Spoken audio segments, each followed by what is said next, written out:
white woman, an unsuccessful one, for many decades, and it was a miserable experience. Hello everyone, so today we're going to talk about Am I Racist by Matt Walsh.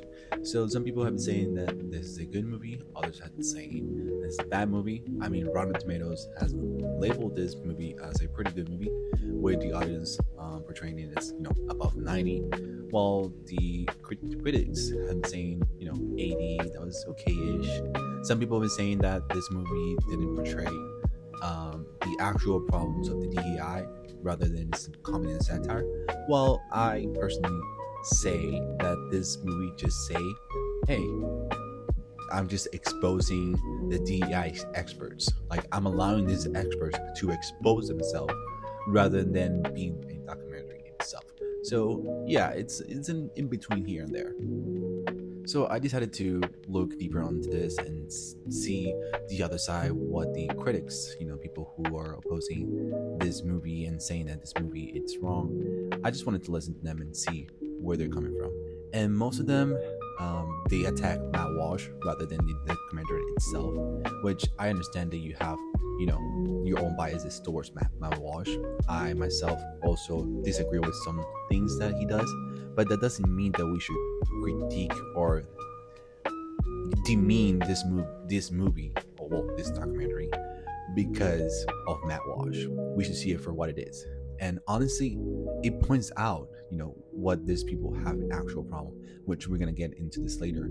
But the people that are being exposed, you can see that they profited out of the guilt of white people rather than actually addressing an actual problem, and that is that we do have racism. We do have people who are racist here, but people, some people are racist that turns out to be white, some people are racist that turn out to be black, and saying that there's a white supremacy and saying that there's, that this idea that white people are the masterminds pulling the strings in our society. I think we don't have enough information for that, and accusing people of such rhetoric it's not healthy. It antagonizes people and dehumanizes people for no reason at all. Raise a glass if you're racist. DC police are investigating a restaurant owner's racist rant targeting an Uber Eats delivery driver for speaking Spanish. Learn English. Learn it. You get money in America. This isn't you getting money in America. Learn English. I would love to take a seat and join you. No, you're not allowed to. Okay. Definitely not allowed. Okay. Now, on a side note, I did laugh a lot on this rant of the DEI, just seeing Matt Walsh making a fool of himself, and trying to be in DEI certified. I'm not gonna lie, it was really funny to, especially on that scene where he has a class and he calls his racist uncle to express his DEI emotions. I think that was really funny. It was really good.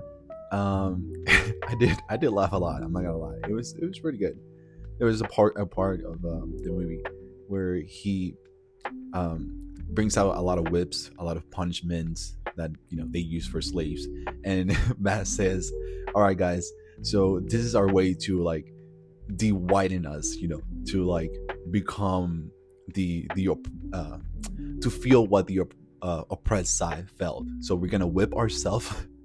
We're gonna whip ourselves up, and this is how we operate, how we manage our whiteness. It's just so funny. But yeah, I think it was pretty good. I think it's safe to conclude with a Bible verse, since Matt Walsh and I myself are Christians, and that is that we are all equals in the eyes of God. And not only that we are also equal, but we also need to be aware of the way we speak. We need to speak with truth, and we need to speak with kindness. If neither of those two things go with one another, we're going to do a lot of damage. And that is that if we don't have truth without kindness, we are going to destroy people. And if we have kindness without truth, we are also going to destroy people. So, but the bottom line is, we need to check our hearts and see where are we coming from. I feel like to conclude with this is we need to be aware that both sides are committing a sin, and that is that one side hyperfixates on racism to a point that it creates racism by hyperfixating on it, while the other side, it kind of ignores racism, and both sides are just unhealthy. This idea that, oh, I don't see color, it's, even though it sounds good, you're kind of ignoring what, you know, the social struggles are going with, you know, like, why are these things happening? Or is it because of demographic? Is it because of, you know, geography? Is it because, you know, our financial struggle? Is it because, you know, some social status? You know, there are multiple reasons why people are discriminating to one another, and the only way to solve this, of course, is together. I know that's a weird cliche, but it is, you know. So one way to not move forward, it's labeling people. That's what I'm trying to come with. So yeah, that's my end video cliche. If you disagree, please leave some articles, some stuff, because I want to learn even more. This problem is more complicated than that, so please, let's be compassionate to one another, and let's not antagonize people. That's what I'm trying to come with. So God bless you, and bye.